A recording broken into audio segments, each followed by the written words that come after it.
अस्सलाम वालेकुम।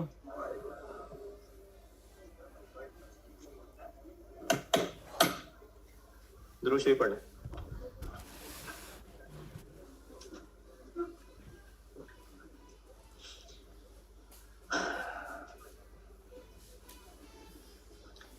Spring 24 homework दिया था,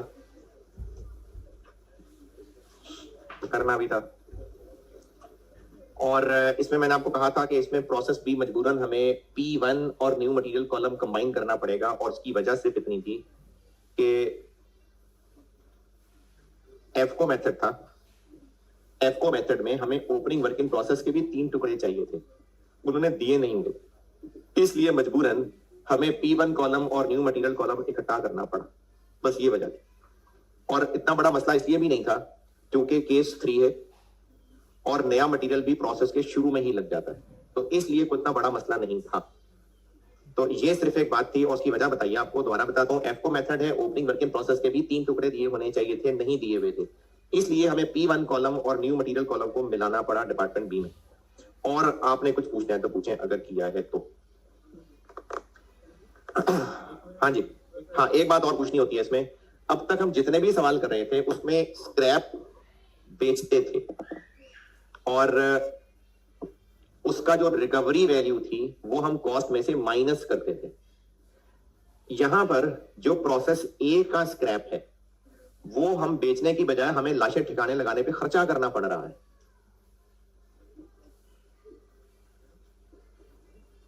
नहीं, units rejected in process A R disposed of at a cost of 500 रुपए।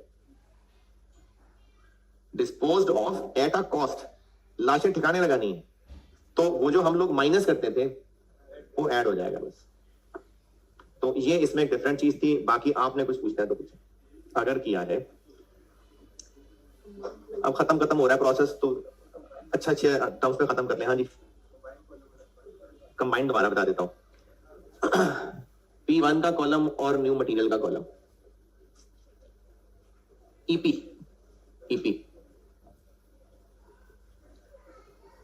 प्रोसेस 2 के सवाल में ये 2 कॉलम इकट्ठे क्यों किए उसकी वजह बताने लगा। एफ को है, फाइफो है, एफ को है तो कंप्लीटेड यूनिट्स आएंगे। प्रोसेस बी में बताएं output 40,000 40,000 40,000। Closing work in process 7,000 7,000। क्यों 7,000? क्योंकि नया मटेरियल खर्चा स्टार्ट में लग जाता है। और अभी भी जिन बच्चों को ये फर्क नहीं समझ आ रहा कि केस 2 है कि केस 3 है, तो केस 3 का सवाल तब होता है अगर प्रोसेस 2 में फर्दर मटेरियल कॉस्ट तो लग रही हो, यूनिट्स ना आ रहे हो। तो इसमें आप टेबल का दूसरा हिस्सा देखेंगे ना, तो जो प्रोसेस 1 का आउटपुट है 45,000, उसी को ही अगले डिपार्टमेंट 2 के कॉलम में रिसीव फ्रॉम ए बताया 45,000 बस। उसके अलावा कोई नए मटेरियल के यूनिट्स नहीं है, इसलिए केस 3 है। और केस 3 है यानी नए मटेरियल के यूनिट्स नहीं है, तो फिर हम यूनिट्स में नए मटेरियल का कॉलम क्यों बना रहे हैं? ये कॉस्ट के लिए कॉलम है, यूनिट्स ये हैं। तो ये शुरू में लग जाता है, इसलिए क्लोजिंग में ये लग गया होगा।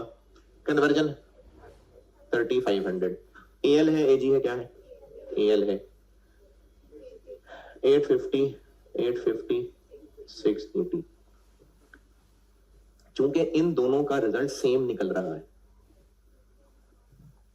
और अगर आप पर यूनिट कॉस्ट निकालने लगेंगे तो उसके लिए एफको की वजह से हमें ओपनिंग के भी ये 3 टुकड़े चाहिए होते, लेकिन आपको इन दोनों की एक ही फिगर दी हुई है 30,000। ये अलग अलग होने चाहिए थे, तभी तो 3 पर यूनिट कॉस्ट निकालेंगे। ये अलग नहीं दिए हुए और इसके डिनोमिनेटर में भी सेम ही है, तो इसलिए फिर हमने इसको एक कर लिया। एफ को ना होता ना, फाइफो होता तो फिर कोई मसला नहीं, क्योंकि फाइफो में तो ओपनिंग की लाइन ही यहां ना आती और उसमें तो एस बी डी इस पूरे 30 नहीं आ जाना था। तो एफ को की वजह से हमें इन 2 कॉलम्स का चूंकि ब्रेकअप नहीं पता, इसलिए एक कॉलम कर लिया। इसके अलावा इस सवाल में, अच्छा अब एक एग्जाम सिचुएशन बताता हूं, क्योंकि इतने सारे सवाल हमने कर लिए। कितने नंबर का सवाल है? 15 नंबर का सवाल। आपको ना पेपर कंप्यूटर ने नहीं मार्क करके नंबर लगाने कि वो आंसर की सॉफ्टवेयर मैच कर रहा होगा, और ये एमसीक्यूज वाला पेपर नहीं है। नहीं, एमसीक्यूज नहीं, कंप्यूटर बेस वाला पेपर नहीं, तो इसमें मार्किंग कंप्यूटर ने नहीं करनी, इंसान के बच्चे ने करनी है। और उसने आखिरी आंसर टैली करके 15 नंबर या 0 नंबर नहीं देने। जितनी जितनी कैलकुलेशंस की होंगी उनके नंबर होंगे, स्टेप्स के नंबर होते हैं। और एक बड़ी मशहूर कॉमन फिकर है स्टूडेंट को कि हमने अगर शुरू में इनपुट ही गलत लिख लिया, गलती से वैल्यू ही नहीं सही देख सके, तो बैलेंसिंग करने से एएलएजी भी गलत, ईपी भी गलत, कॉस्ट पर यूनिट ही गलत, हमारा तो दुनिया में आने का मकसद ही बर्बाद हो गया। तो जब सब कुछ ही गलत तो फिर कोई नंबर नहीं मिलेगा। ऐसा नहीं है, आपका सिर्फ और सिर्फ क्वांटिटी स्केड्यूल में एएल निकालने का नंबर कटेगा बस।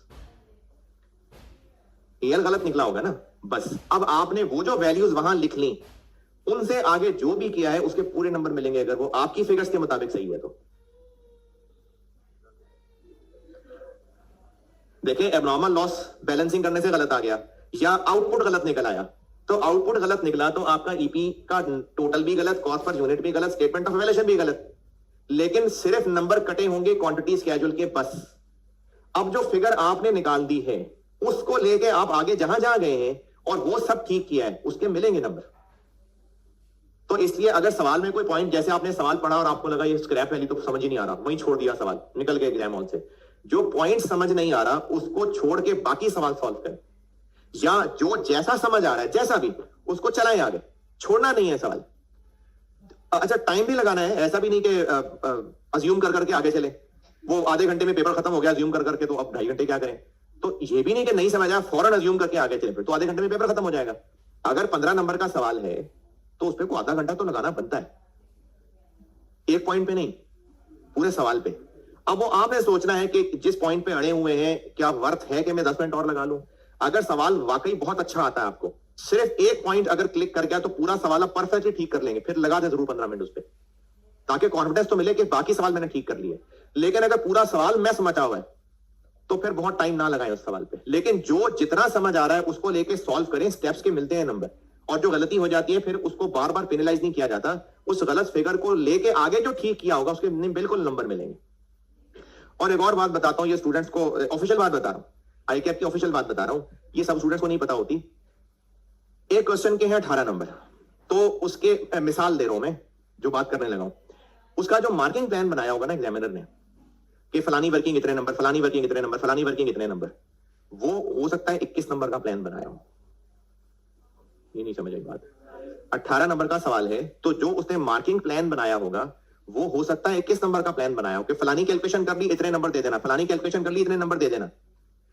हाँ, 18 नंबर का सवाल अगर किसी ने पूरा ठीक किया उसको 21 नहीं मिल जाएंगे, उसको तो 18 ही मिलेंगे। लेकिन ये इसलिए किया जा रहा है कि भाई कुछ तो करो ना बच्चों, किसी के हो सकता है उस 21 में से 6 नंबर आ जाए, किसी का 9 आ जाए, किसी का 10 आ जाए, तो ये इसलिए बनाया गया मार्किंग प्लान। और पूरे 100 नंबर के पेपर में से एग्जामिनर ने, कोई रफली बता रहा हूं, तो 110 115 नंबर रखे होते हैं कि कुछ तो करके आओ ना। तो वो जो लोग 15 नंबर लेके फेल हो रहे होते हैं, 20 नंबर लेके फेल हो रहे होते हैं और कोसते हैं आईकैप को, तो ये ज्यादती है। तो इसलिए आप इस बात पे परेशान ना हुआ करें कि गलती होगी तो सब गलत हो जाएगा। पेपर में बैठे, अगर ये पेपर में कर रहे होते सवाल और आपको अगर ये बात नहीं भी क्लिक करती जो मैंने अभी बताई है कि कॉलम में लाने, मैक्सिमम क्या हो जाता, क्वांटिटी स्केड्यूल बना लेते, ईपी बना लेते, कॉस्ट पर यूनिट पे आते, तो कहां फंस जाते आगे कि इस 30 को कहां लिखना है, किसी एक जगह लिखें आगे चले, P1 में लिख दें, यहां 0 कर दें, आगे चले। तो इसलिए किसी पॉइंट पे अड़ जाएं तो जो उस वक्त बेहतर लग रहा है वो करें और सवाल आगे पूरा चलाएं, क्योंकि उस कैलकुलेशन के नंबर कटेंगे लेकिन गलत फिगर को लेके आगे जो भी किया होगा और अगर वो सही किया होगा उसके नंबर मिलेंगे। ओके, इस सवाल में और किसी का सवाल? चले, कुछ नहीं पूछना।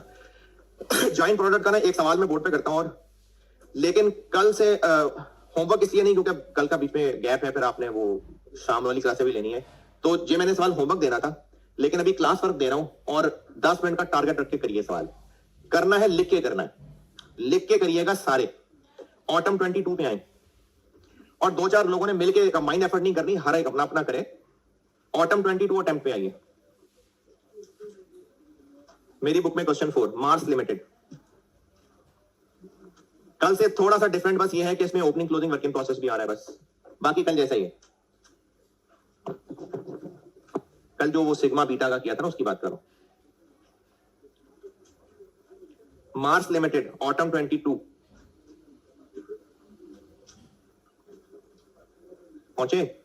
इसका पार्ट ए और पार्ट बी आप कर दीजिए। पार्ट सी नहीं सिखाया, उसके लिए जगह रखिएगा।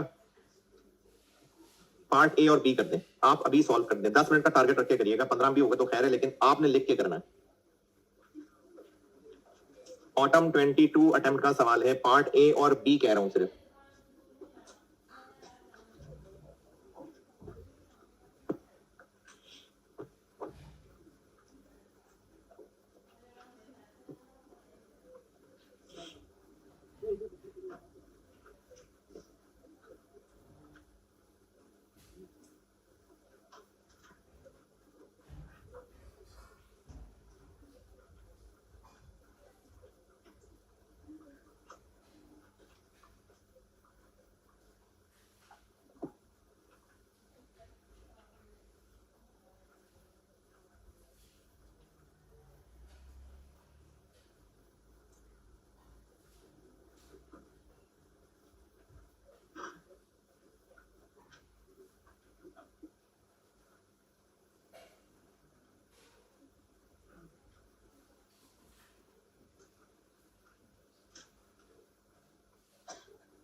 इतनी देर में हो जाना चाहिए था।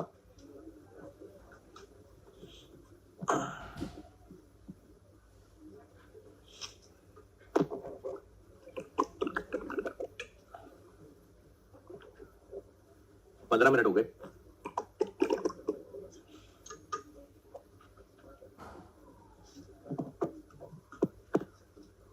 सवाल करना है।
अच्छा, जो आज शाम की एक्स्ट्रा वाली क्लास में फिजिकली ना भी होना, वो ये लेक्चर लेके आना, क्योंकि मंडे को मैंने इसी ये शाम वाली क्लास से आगे चलना है।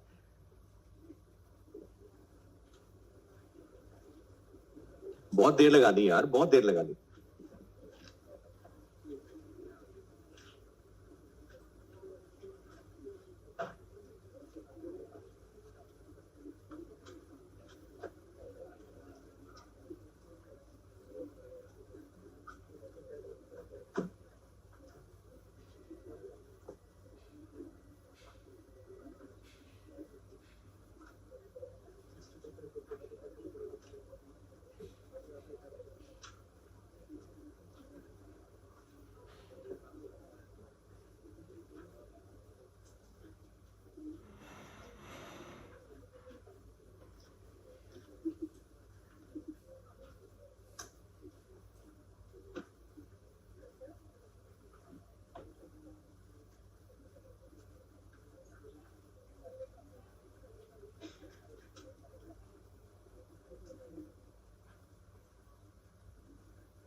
चलें, बस बहुत हो गया। प्रोसेस 1 क्वांटिटी स्केजन में कोई एतराज? अगर वाकई किया है, 20 मिनट से ऊपर हो गया। प्रोसेस 1 में quantity schedule, EP, cost per unit में कोई एतराज? जॉइंट कॉस्ट एलोकेशन में एनआरवी निकालने में कोई मसला? कोई नहीं। 500 रुपए का होगा। तो ये 500 रुपए थोड़ी सी नजरें उठा के देखेंगे ना, तो ये प्रोसेस 2 की कन्वर्जन कॉस्ट है जो कल क्लास में 81 निकाली थी, ये वही है। कल वाले सवाल में तो प्रोसेस 2 में फिर भी ईपी बनाया था मैंने, इसमें तो बिल्कुल ही जरूरत नहीं है। क्यों? है ही सिर्फ आउटपुट, जो कल जैसे जॉइंट प्रोडक्ट का सवाल बोर्ड पे किया था मैंने, बाय प्रोडक्ट वाला। प्रोसेस 2 में है ही सिर्फ आउटपुट, ओपनिंग क्लोजिंग भी नहीं है, एएल एजी भी नहीं है, तो ईपी बनाने की जरूरत ही नहीं है। तो इसलिए वो जो पूरा का पूरा 4000 है वही डिनोमिनेटर है।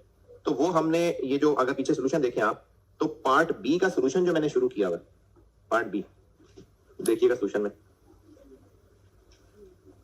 प्रोसेस 2 की कोई अलग से, जो कल मैंने सिग्मा बीटा का सवाल किया था ना, उसका रेफरेंस दे रहा हूं। उसमें कन्वर्जन का 81.3 निकाला था, उसको फिर एनआरवी के ब्रैकेट में लिया था। तो ये वही 81.3 की तरह का ये 500 रुपए है। जो सोल्यूशन में मैंने पार्ट बी शुरू किया हुआ है, उसमें ग्रेविटी देखें, ये G1 जो लिखा है ये वो कॉस्ट फ्रॉम P1 हो गई, और जो कन्वर्जन लिखा हुआ है ये फर्दर प्रोसेसिंग कॉस्ट है। इसको 4000 से डिवाइड किया, ये 500 है, जो 81.3 की तरह की चीज है। को पता चल रहा है क्या बातें कर रहा हूं? जो कल सिग्मा बीटा वाले सवाल में 81.3 था ना, उसकी जगह ये 500 है, तो वो ब्रैकेट में आया है एनआरवी वाले। इस 500 के अलावा और कोई मसला है तो बताएं।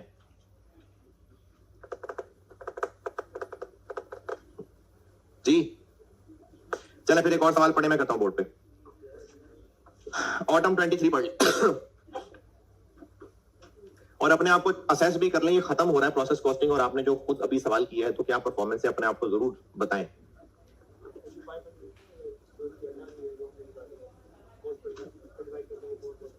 $500 माइनस क्यों कर रहे हैं, या 500 निकला कैसे? ये तो जी नबी कहानी सुना रहा था। प्रोसेस 2 का अगर हम पूरा सवाल सॉल्व करें तो उसमें कॉस्ट पर यूनिट, P1 वाला कॉलम, कन्वर्जन वाला कॉलम, ये जैसे कल बीटा को यहां प्रोसेस 2 में लाया था, ये वो फिगर थी, और कन्वर्जन सवाल में दी हुई है 2 मिलियन। अगर इनके इक्विवेलेंट यूनिट से डिवाइड करें, जो कि है ही 4000, तो वो जो कल सवाल मैंने करते हुए 81.3 निकाला था, वो यहां पर 500 आएगा, ये वो वाला 500 है। जिन्होंने वाकई किया है सवाल वो बेटा पूछें और इस सवाल मुझे पूछ रहे हैं।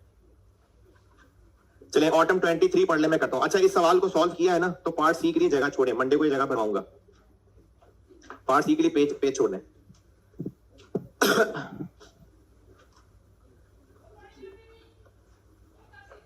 नहीं पूरा पेज नहीं, चलो खैर आधा पेज छोड़े, खैर छोड़े। ऑटम 23 पढ़ लीजिए, मैं करता हूं बोर्ड पे। ऑटम 23, ये मेरी बुक में क्वेश्चन 2 होगा। हरकुलिस केमिकल कंपनी लिमिटेड, पढ़ ले, मैं करता हूं।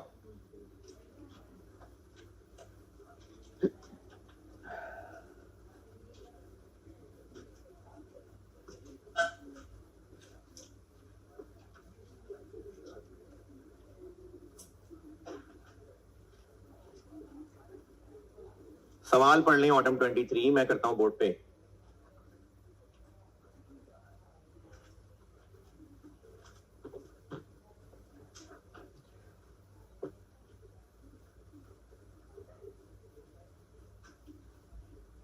ऑटम 23 सवाल पढ़ लें, सबसे कह रहा हूं, एनक वाले भी बगैर एनक वाले भी, सबसे बात कर रहा हूं।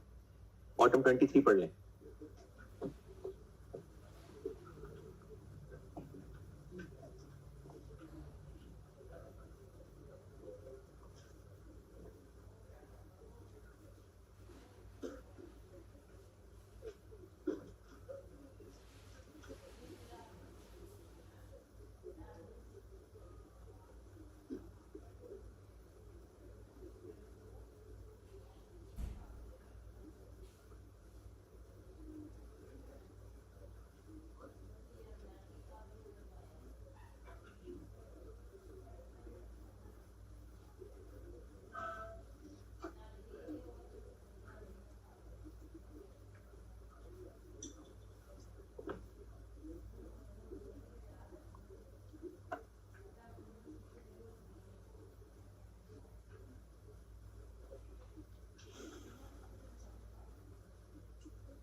हाँ जी, सवाल पढ़ लें तो मैं सॉल्व करूं। सवाल की रिक्वायरमेंट क्या है?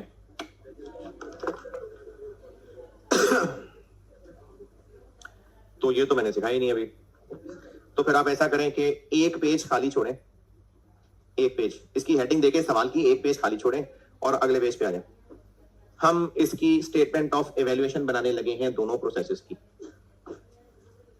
ये वर्क इन प्रोसेस अकाउंट क्या होता है वो आज जब शाम वाली क्लास ले लेंगे तो पता चलेगा।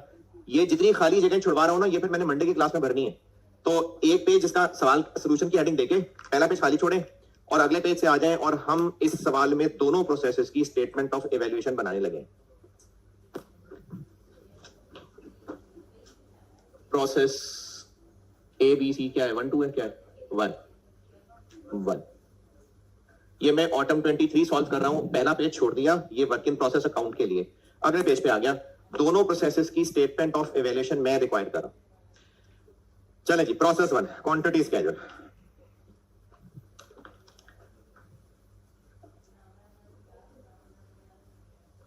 सवाल ध्यान से पढ़ना बड़ा जरूरी होता है बच्चों। Litre, KG, units, litre, units भी लिख देंगे तो कोई मसला नहीं है। Opening closing work in process नहीं है।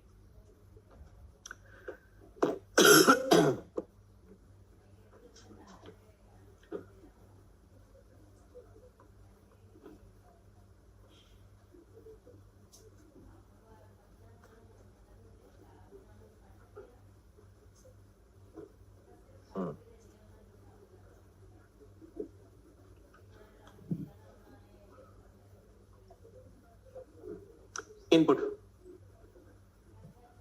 प्रोसेस 1 का इनपुट। हाँ जी, 20,000। ये जो केमिकल टी है ये प्रोसेस 1 का इनपुट है, 20,000। क्लोजिंग वर्क इन प्रोसेस कोई नहीं है। नॉर्मल लॉस नहीं है, 10% है तो इसी का ही 10% होगा।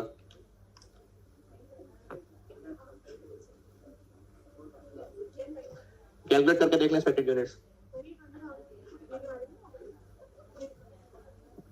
20,000 को क्यों डिवाइड करना है?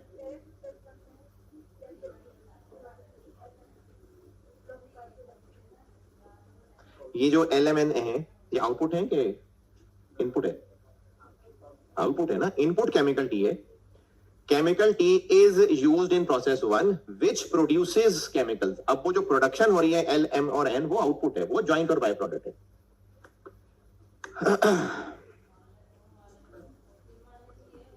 तो इसका 10% हो गया नॉर्मल लॉस।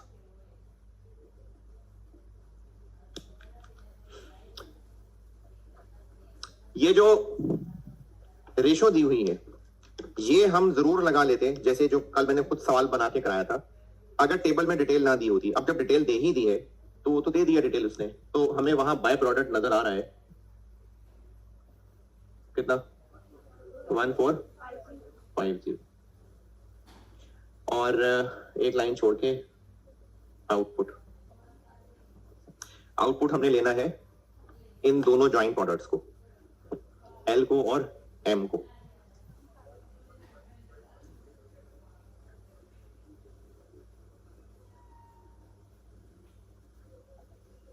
जी M 15 8700 और 72 L और M। ये ठीक है। 15950 15950।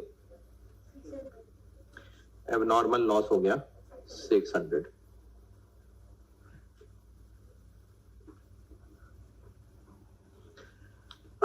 अच्छा, जरूरत नहीं थी सवाल में, ऐसे ही बस दिल की तसल्ली के लिए कैलकुलेट करके दिखा रहा हूं। 20,000 इनपुट था, नॉर्मल लॉस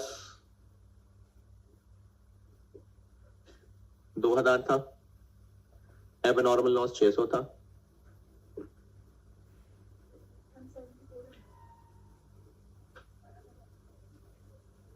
वन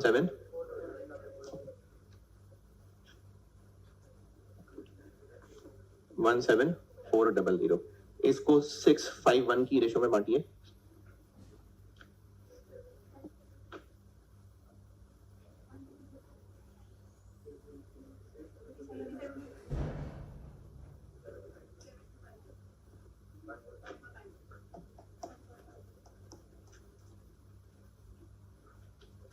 ये वही है जो दिए हुए, और इसने इसलिए दिए हुए थे क्योंकि एबनॉर्मल लॉस निकालना पड़ना था, तो उसने इसे खुद दे दिए थे।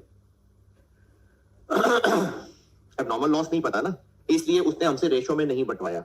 वो तो अब चूंकि 600 निकल आया है तो मैं ऐसी टैली कराने के लिए आपको 651 निकाल के दे रहा हूं, लेकिन 600 पता ही नहीं तो आप कैसे बांटेंगे? तो इसलिए उसने 651 में हमसे नहीं बंटवाया, दे दी। तो वैसी बस तसल्ली के लिए बताया। Equivalent production,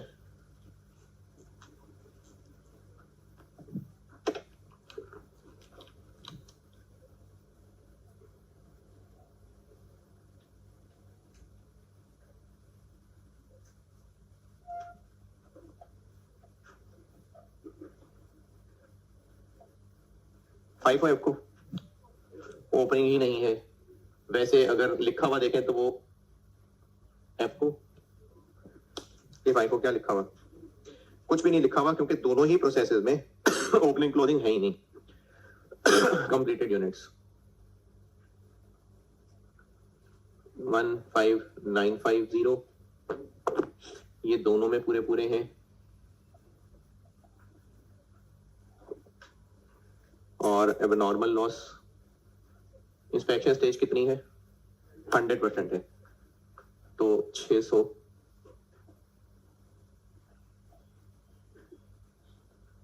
16550।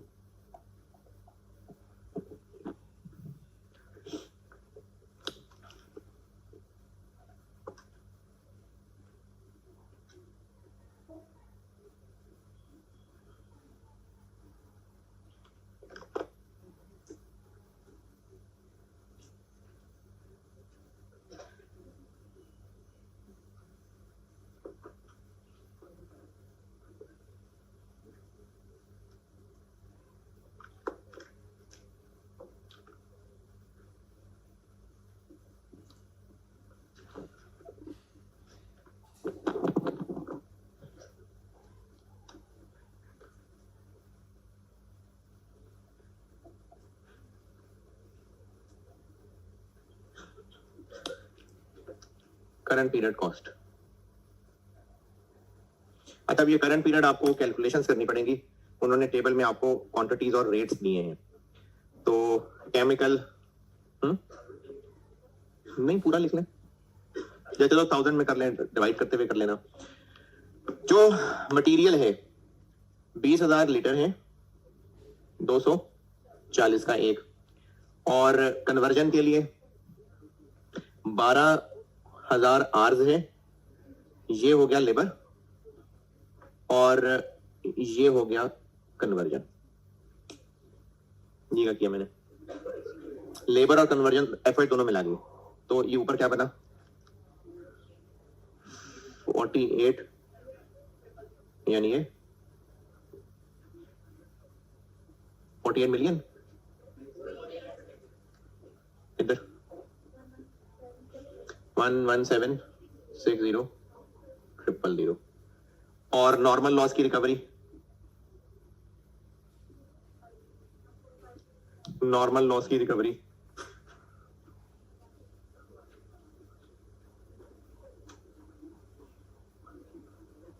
जी 180। अरे जब इसको 280 कर दिया तो लेबर एफओएच दोनों हो गए ना। अब तो इतने बूढ़े हो गए यार, कॉस्ट पढ़ते पढ़ते। 2 लेबर ठीक है, प्लस 12,000 लेबर का 180%। चल अब ठीक है। नॉर्मल लॉस की रिकवरी, हाँ जी, नहीं है ना, चिड़िया लेंगी तो कहां से मिलेगा, तो वेपोरेट हो गया। बाय प्रोडक्ट, बाय प्रोडक्ट यानी एन, ये बिकता है 1,000 रुपए का, लेकिन उस पर 40 खर्च करना पड़ता है। तो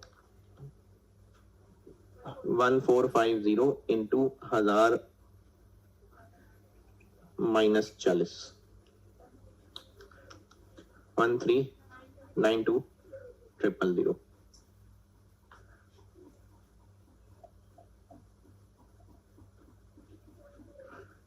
3408 000 और इसका डिनोमिनेटर है 16550, इसका भी वही है, तो कॉस्ट पर लीटर बन गई 205.92 और पॉइंट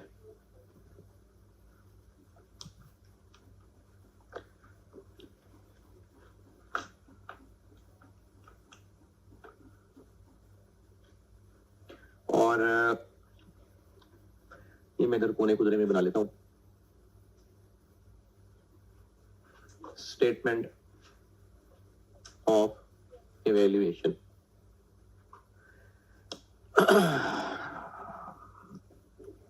नहीं वहां बना देता हूं यार, क्या मुश्किल बनता है। Statement of evaluation,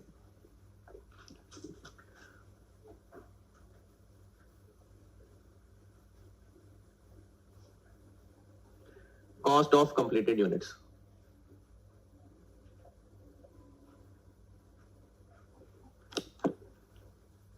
$15,950 into 205.92 plus 710.57 और वो तो पर यूनिट निकालनी होती है, इसलिए पूरी अमाउंट लिखनी चाहिए। इसको बेशक हम रुपीज एंड थाउजेंड कर देते हैं।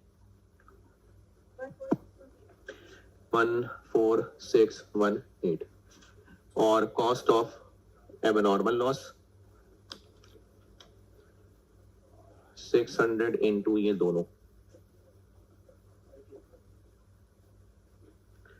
हाँ जी 550 और जॉइंट प्रोडक्ट भी थे, चलो कोई नहीं, जॉइंट कॉस्ट को बांट लेते हैं।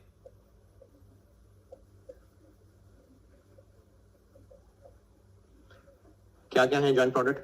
एल है और एम है, और हमने इस 14618 को बांटना है इनकी एनआरवी की रेशो में, तो एनआरवी निकाल लेते हैं। इसी के नीचे ही चलता जा रहा हूं, टोटल एनआरवी एल और एम। एल के कितने यूनिट्स? 87। कितने का बेच देंगे?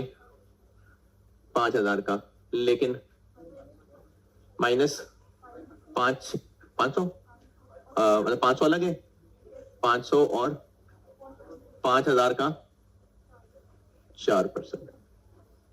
ये 5000 का 4% है, कैसे पता? कमीशन है, कमीशन 500 पर लीटर सेलिंग कॉस्ट है प्लस 4% कमीशन है, तो सेल करते हुए कमीशन तो सेल प्राइस पे ही होगी ना। तो 5000 पे 4% और 500, और आंसर बन गया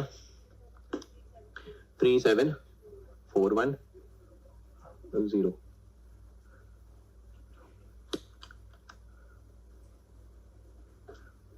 और एम। चल यहां तक पहुंचे, फिर एम पे करते हैं बात। यहां तक पहुंचे नोट करते हुए, ये एम वाली बात एक और ही एंगल है।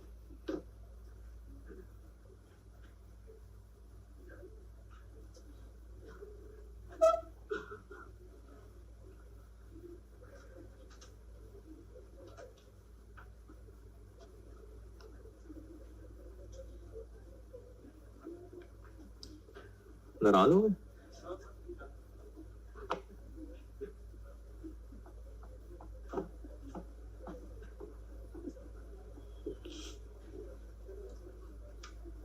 जल्दी पहुंचे, प्रोसेस 2 भी समेटना है, और वो एम वाली एक बड़ी डिफरेंट मजे की कहानी।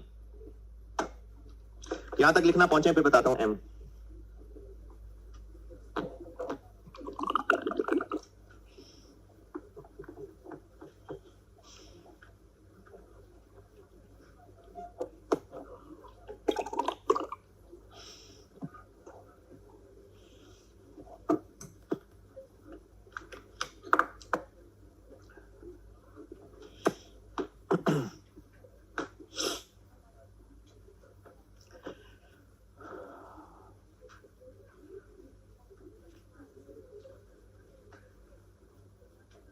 कब पहुंचेंगे? पहुंच गए भी। एक दो सवाल कल किए थे, दो सवाल उससे पहले मैंने जॉइंट प्रोडक्ट के खुद बना के भी एलोकेशन कराई थी। अगर जितने प्रोसेस 1 से आउट हो रहे हैं,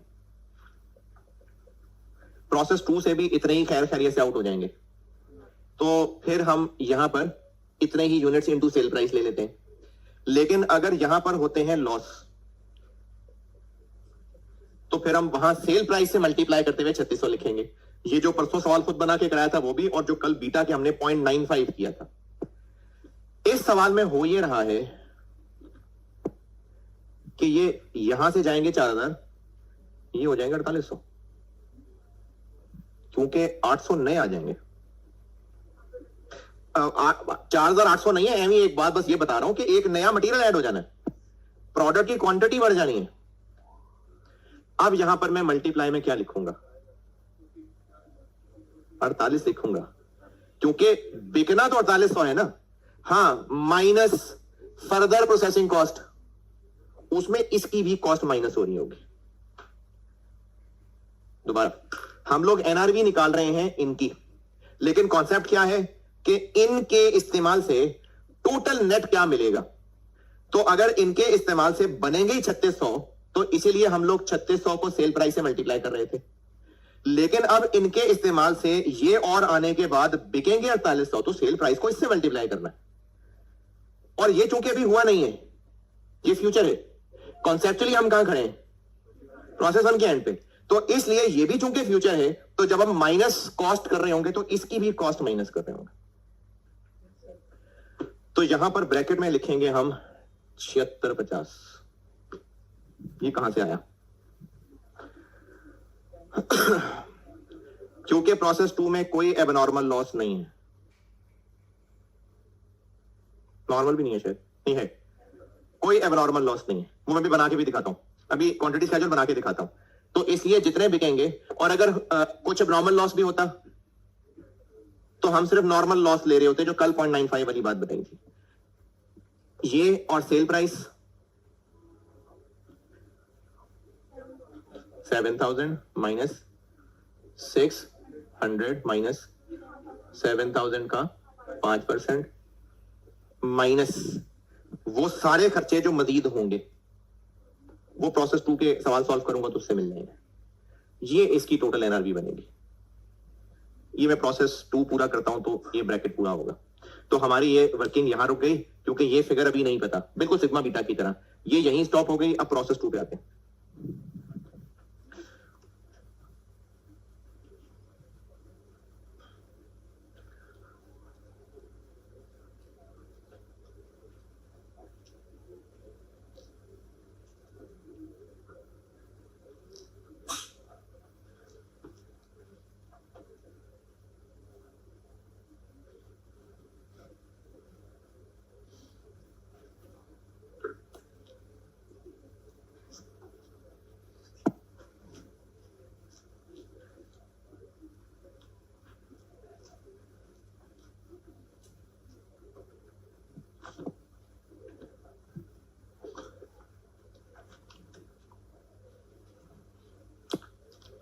Opening work in process, transfer in 7250. New material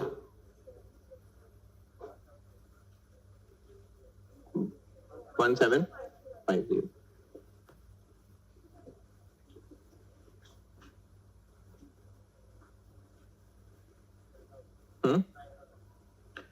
Normal loss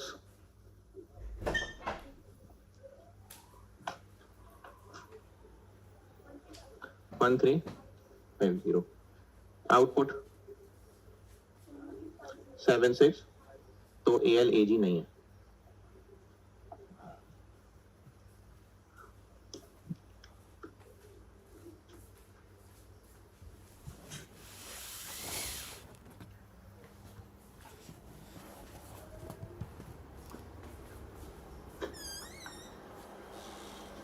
opening closing भी नहीं है, ALAG भी नहीं है, तो इक्विवेलेंट प्रोडक्शन जरूरत ही नहीं है।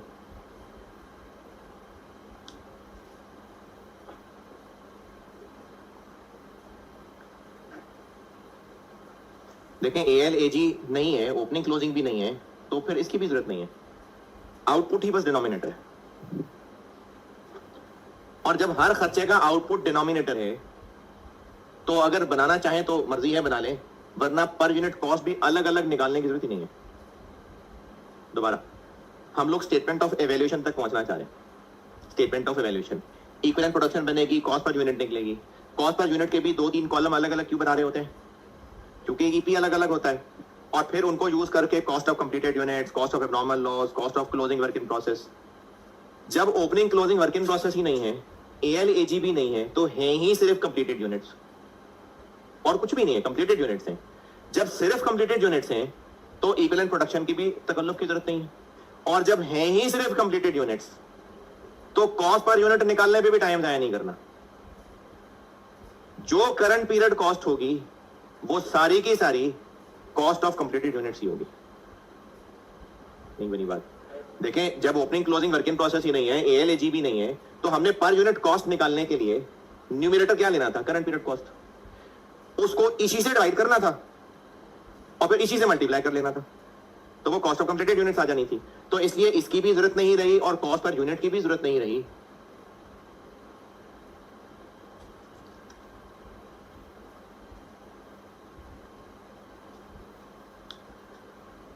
जो करंट पीरियड टोटल कॉस्ट है वही कॉस्ट ऑफ कंप्लीटेड यूनिट्स है।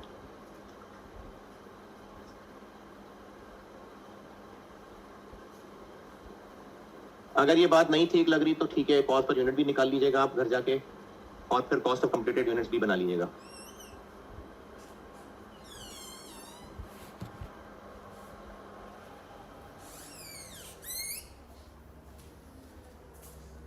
हम लोग कॉस्ट पर यूनिट निकालते current period cost, P1 cost, new material cost, conversion cost, उनको इस 7650 से ही डिवाइड करते तीनों को, और फिर कॉस्ट ऑफ कंप्लीटेड यूनिट्स निकालने के लिए तीनों को 7650 से मल्टीप्लाई कर देते, तो फिर वही आ जाता, तो करंट पीरियड कॉस्ट बनेगी टोटल, है ना? तो कॉस्ट ऑफ कंप्लीटेड यूनिट्स वही सब करंट पीरियड कॉस्ट ही होगी। क्या क्या? एक तो कॉस्ट ऑफ यूनिट्स ट्रांसफर्ड इन, वो किधर है?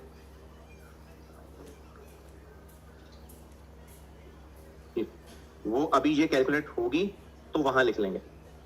मजीद क्या खर्चा होगा? New material cost. प्रोसेस 2 में क्या न्यू मटेरियल कॉस्ट आएगी? कितने लीटर है? कितने रुपए का एक?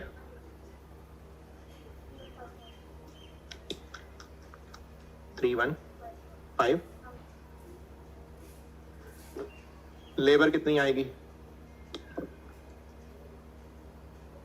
2000 घंटे इंटू 300। FOH कितनी आएगी? 600 का 180%, 1080।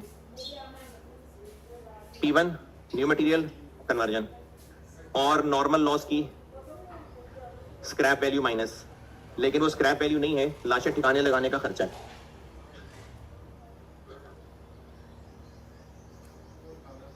कितना खर्चा है? इनटू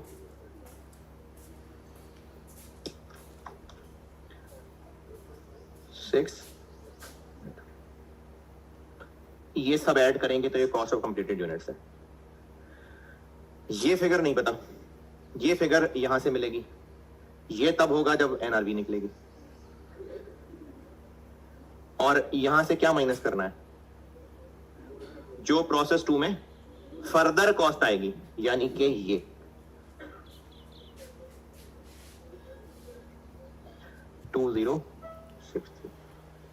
ये वहां ब्रैकेट से माइनस होगी। ये सब प्रोसेस 2 में फर्दर है ना, तो ये इधर ब्रैकेट से माइनस होगी।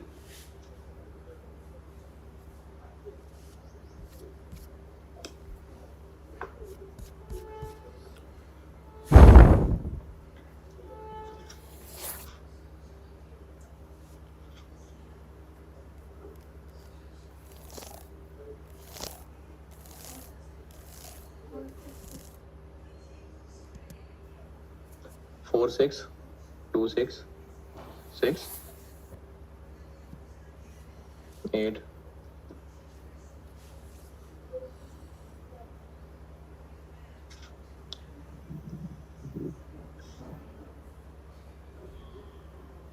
नहीं भाई ये तो नहीं है, वो आंसर ये नहीं है।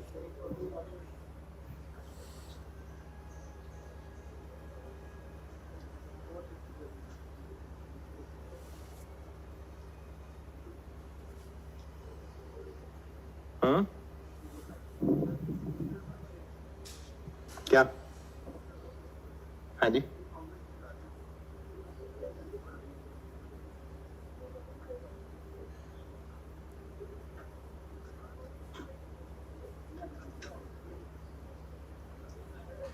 हाँ जी। अरे नहीं भाई,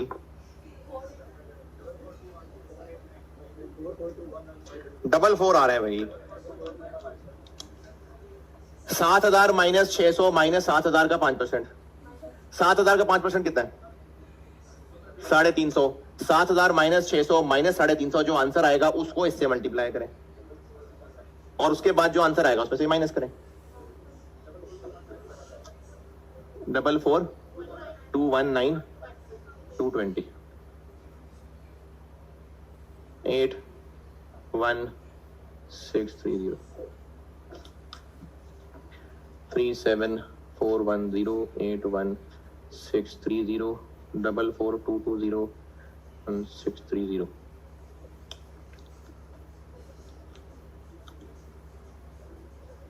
6 9 9 1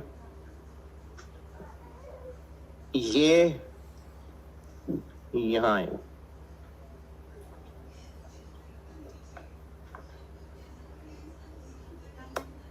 9 9 8 2।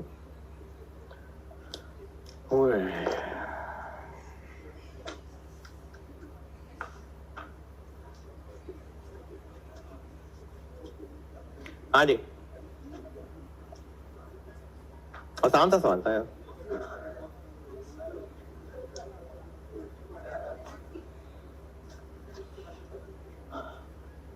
चले ठीक है जी, अल्लाह हाफिज।